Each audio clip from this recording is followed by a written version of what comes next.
আসসালামু আলাইকুম।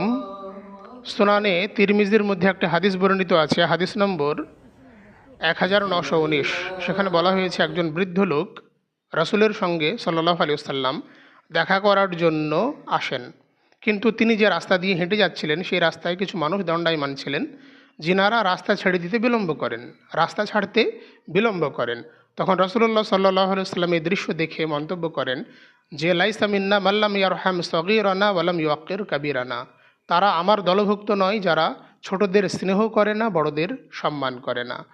এখন একটা প্রশ্ন থেকে যায় এখানে, বিশেষ করে ক্লাসরুমে শিক্ষক, তিনি আমাদের বড় গুরুজন, শিক্ষক মহাশয় ক্লাসে উপস্থিত হলে ছাত্রদের উঠে দাঁড়ানোর একটা প্রবণতা বা রিওয়াজ চালু আছে, যেটাকে অনেক আলেম ওলামা নাজায়েজ, অবৈধ, হারাম বলে উল্লেখ করেছেন।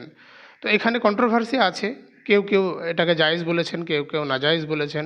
আমি মনে করি যে এখানে টিচার্সের সঙ্গে আলোচনা করে নেওয়া উচিত যে শায়েখ, এখানে তো ভিন্ন মত আছে, এটা নাকি নাজায়েজ, তো আপনি কি মনে করেন? তিনি আপনাদের সমাধান দেবেন ছাত্রদের যে কোনটা করা উচিত। আসসালামু আলাইকুম।